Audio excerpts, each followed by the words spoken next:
से कार्मिक कल्याण संबंधी विभिन्न प्रावधान किए जाएंगे। इनका विवरण मैं सदन के पटल पर प्रस्तुत कर रही हूँ। हमारे द्वारा अग्निवीरों की दिशा के देश की सीमा पर दी जा रही चुनौतीपूर्ण सेवा को ध्यान में रखते हुए इनके लिए पुलिस, जेल विभाग तथा वन विभाग की सेवाओं में आरक्षण दिए जाने की व्यवस्था की जा रही है। अब इसी क्रम में अग्निवीरों को फायर सर्विसेज में भी आरक्षण दिया जाना प्रस्तावित है।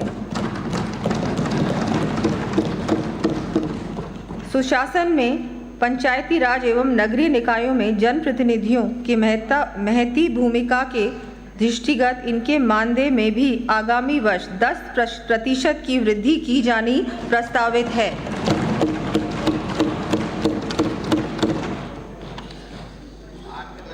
आमजन में जागरूकता का संचार करने में हमारे पत्रकार साथियों की भूमिका को देखते हुए पत्रकार कल्याण हेतु देय अधिकतम 1 लाख रुपए की राशि को बढ़ाकर 3 लाख रुपए तक करने की घोषणा करती हूँ।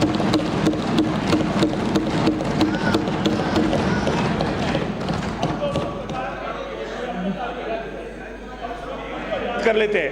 साथ ही राज्य सरकार की योजनाओं की समुचित जानकारी पत्रकारों को हो सके, इस हेतु चयनित पत्रकार साथियों को क्षेत्र में एक्सपोजर टूर की सुविधा उपलब्ध करवाया जाना भी प्रस्तावित है।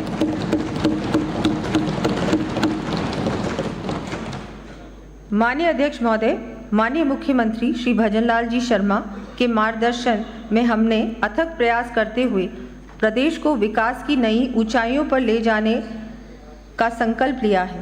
इसी संकल्प को साकार करने के लिए लौह पुरुष भारत रत्न सरदार वल्लभ भाई पटेल से प्रेरणा लेते हुए हम 24/7 कार्य कर रहे हैं और आगे भी करते रहेंगे। आज मैं सदन को उनका कथन याद दिलाना चाहूँगी। Success comes to those who dare to dream and work tirelessly to turn those dreams into reality.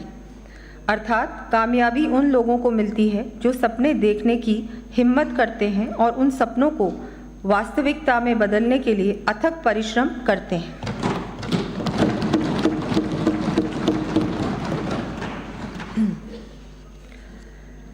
कृषि बजट। माननीय अध्यक्ष महोदय, आपकी अनुमति से मैं अब बैठिए। अरे बैठिए, बैठिए। माननीय सदस्य, माननीय सदस्य, माननीय सदस्य, माननीय साहब व्यवधान न करें। माननीय व्यवधान नहीं। माननीय मंत्री जी, माननीय साहब बैठे। अरे उनको बैठाए ना, तो आप तो बैठो। बैठिए, बैठिए, बैठिए, बैठिए। अरे आप बैठिए, बैठिए। आपकी अनुमति से अब मैं सदन के समक्ष कृषि बजट प्रस्तुत कर रही हूँ। किसी भी देश के लिए कृषि और हमारे अन्नदाता किसान साथियों की महत्ता राष्ट्रपिता महात्मा गांधी के कथन से स्पष्ट हो जाती है। There are people in the world so hungry that God cannot appear to them except in the form of bread।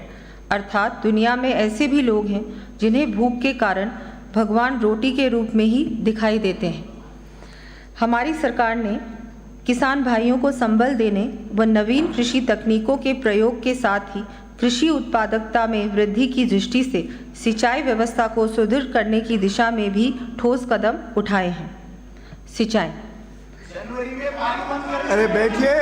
माननीय सदस्य, अरे माननीय सदस्य, माननीय सदस्य, माननीय सदस्य, माननीय सदस्य, माननीय Dotasra ji, I will name you. Dotasra ji, मैं आपका नाम लूंगा। बैठे। No disturbance. 3 दिन आपका बहस करे। आसन पाओ पे। अरे आसन पाओ पे। बैठिए, बैठिए। आसन पाओ पे। बैठिए, बैठिए। आपको माननीय सदस्य, आपको 3 दिन मिलेंगे बहस के लिए। जो कुछ विषय कहना है उसमें कहना। आपने कमिट किया था, डिस्टर्ब नहीं करेंगे। फिर आज बार बार करे हो, यह ठीक नहीं है। बैठिए, बैठिए, बैठिए। अरे बैठिए, अरे बैठिए। माननीय मंत्री जी को पूरा करने दो। माननीय मंत्री जी को पूरा। सिंचाई। सम्मानित सदन को विदित है कि माननीय मुख्यमंत्री श्री भजनलाल जी शर्मा के भागीरथी प्रयासों से प्रारंभ किए गए पूर्वी राजस्थान के लिए जीवनदायिनी राम जल सेतु लिंक परियोजना संशोधित PKC-ERCP के कार्य को गति देते हुए 9,416 करोड़ रुपए के कार्यादेश दिए जा चुके हैं।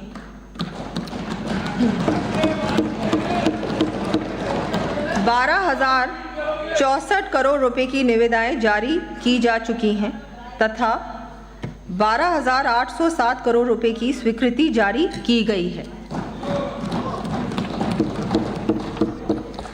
इन परियोजनाओं को और बृहद रूप देते हुए अब मैं 9,300 करोड़ रुपए से अधिक की लागत से विभिन्न कार्य करवाए जाने की घोषणा करती हूँ। इन कार्यों की सूची मैं सदन के पटल पर प्रस्तुत कर रही हूँ।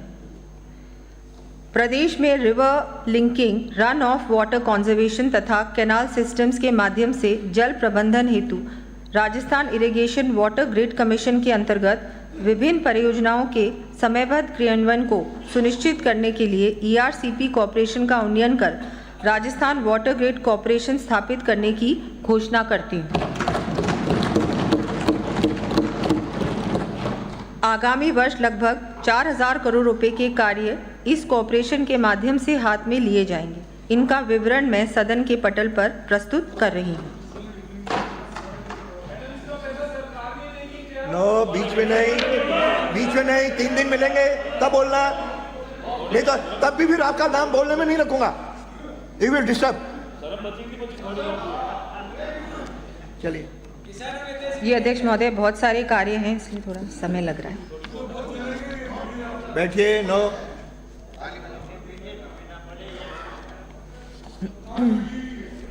कृषि क्षेत्र में जल दक्षता बढ़ाने हेतु आगामी वर्ष विभिन्न सिंचाई योजनाओं के माध्यम से माइक्रो इरिगेशन के लिए 1 लाख हेक्टेयर से अधिक क्षेत्र में प्रावधान करने के साथ साथ 3,50,000 हेक्टेयर में ड्रिप एवं स्प्रिंकलर इरिगेशन सिस्टम के लिए अनुदान दिए जाने की घोषणा करती हूँ। इस पर 1,250 करोड़ रुपए का व्यय होना प्रस्तावित है। इसी के साथ आगामी वर्ष 50,000 फार्म पॉन्ड्स, 10,000 डिग्गियों, 50,000 सौर पंप संयंत्रों तथा 20,000 किलोमीटर सिंचाई पाइपलाइन के लिए 900 करोड़ रुपए का अनुदान दिए जाने की घोषणा करती हूँ। इन योजनाओं के माध्यम से 4 लाख से अधिक विकास साथी लाभान्वित हो सकेंगे, किसान साथी लाभान्वित हो सकेंगे। कृषक कल्याण, माननीय प्रधानमंत्री श्री नरेंद्र मोदी जी ने देश के विकास में किसान साथियों की भूमिका को रेखांकित करते हुए कहा है, हमारे किसान भाई बहनों पर देश को गर्व है। ये जितना सशक्त होंगे, नया भारत भी उतना ही समृद्ध होगा। मुझे खुशी है कि पीएम किसान सम्मान निधि और कृषि से जुड़ी अन्य योजनाएं देश के करोड़ों किसानों को नई ताकत दे रही हैं। इस वर्ष माननीय मुख्यमंत्री जी ने प्रदेश के किसानों के हित में पीएम किसान सम्मान निधि की राशि में वृद्धि की थी। आगामी वर्ष से इस राशि को और बढ़ाकर 9,000 रुपये प्रतिवर्ष करने की मैं घोषणा करती हूँ।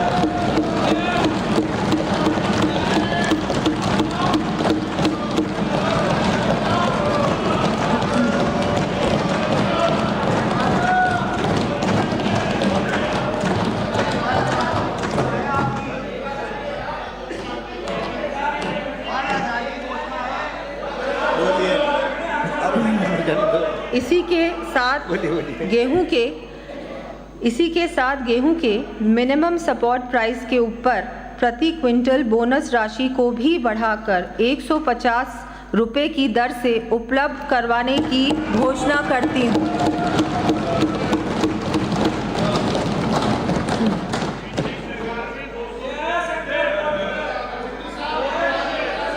कृषि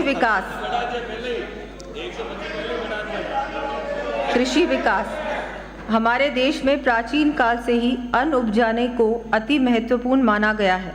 ऋग्वेद के मांडल 4 सूक्त 57 के मंत्र 4 में उल्लेख किया गया है, खेती करने वाले जन उत्तम हल आदि सामग्री, वृषभ और बीजों को इकट्ठा करके खेतों को उत्तम प्रकार से जोतकर उनमें उत्तम अनों को उत्पन्न करें। प्रदेश में कृषि एवं हॉर्टिकल्चर के विकास को सुनिश्चित करने के लिए हमारे द्वारा लागू की गई राजस्थान कृषि विकास योजना के अंतर्गत आगामी वर्ष 1350 करोड़ रुपए के कार्य कराने की मैं घोषणा करती हूँ।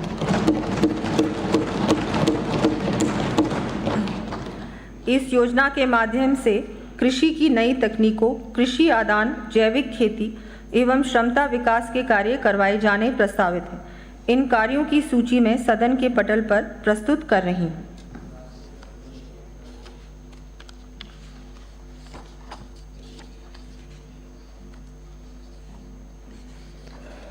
केंद्र सरकार द्वारा घोषित